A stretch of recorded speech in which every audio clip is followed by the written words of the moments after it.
Hey everybody, thank you for joining me today. So today's video, we're going to be working on embossing as a technique. Now, there's a lot of different ways you can use embossing. Dry, this is more of a wet way, and we're going to be using a couple of different embossing powders, and I'm going to show you embossing glaze. So whenever you're heat embossing, you always want to treat your paper using powder. I have this Pink and Main one. I want to say EK Success has one. You can even use baby powder if you have that in your house.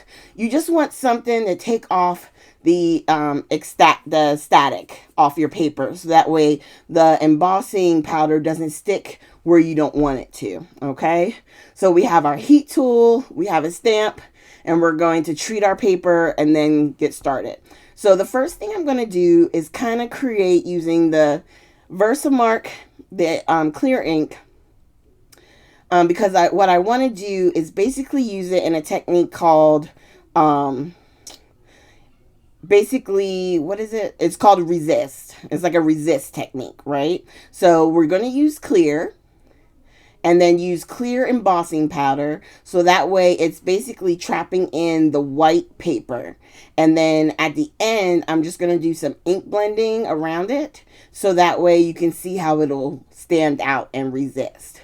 And I put the powder so I can see where to stamp the next stamp. But you just have to be careful not to brush or like swipe your hand by accident. So you do have to kind of take your time and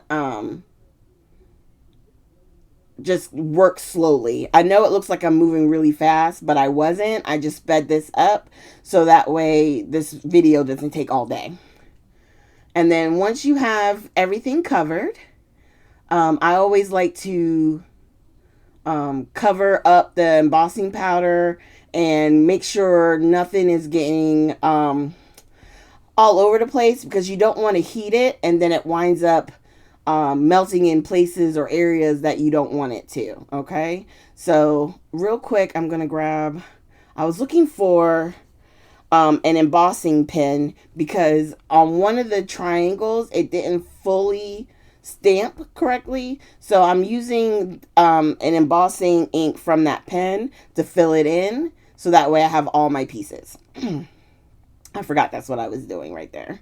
So I'm closing it up so that way I don't heat all of the embossing powder, and then I'm using my big brush to kind of brush away any excess embossing powder.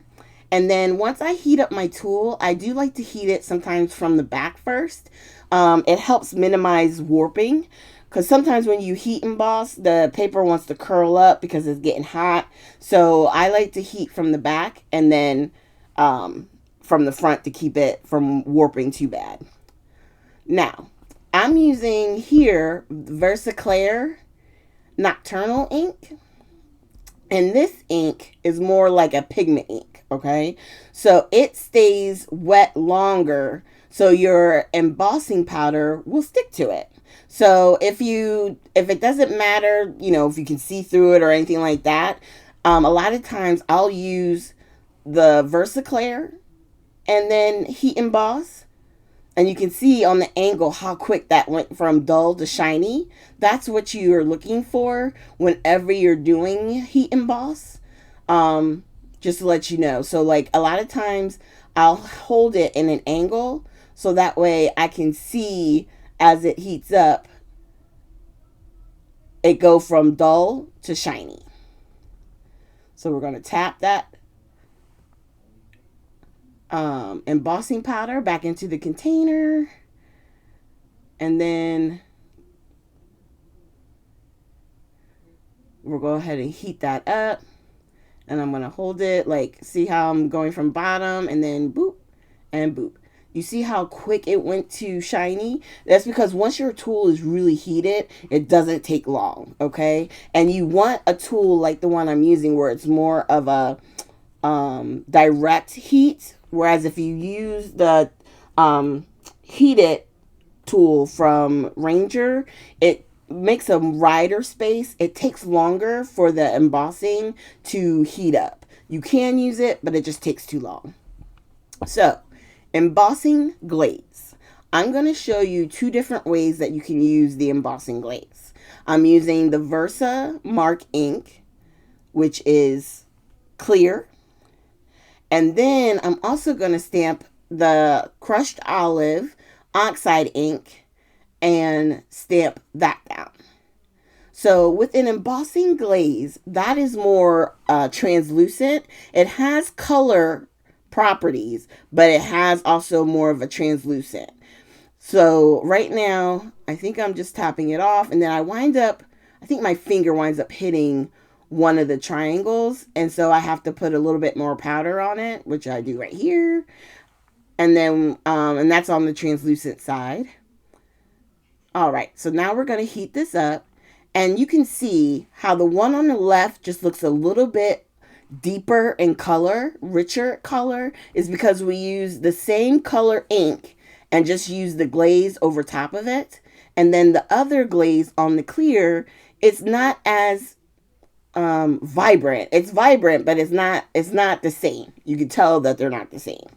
And so you can use it in many different ways. And what I love is when you touch it with your finger, it leaves a little bit of an edge. So it's not like super flat to the paper. And it gives like that embossed feel. Okay, so now, because I have it out, I'm going to take the crushed olive and I'm going to just do some ink blending around the clear triangles that we did at first, right? And then I'm also going to grab, I think I have one more.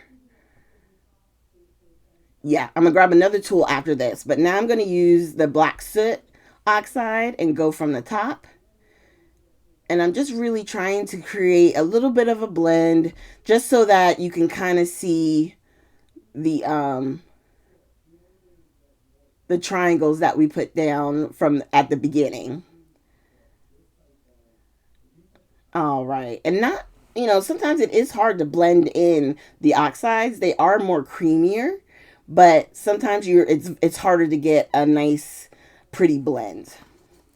And now we're just going to rub along the triangles, and there you have your resist technique, okay? So there you have the white triangles that we originally did with the heat embossing, and they're peeking out of the blending that we did because we heat embossed it first.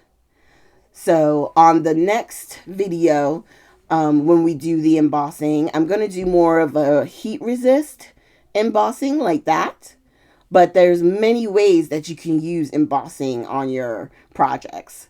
So thank you for joining me today. I hope you guys enjoyed this technique and will try it. If you have any questions, just leave them down below. And if you haven't already, please consider hitting that subscribe button. Thank you guys so much, and I'll see you tomorrow with our next video.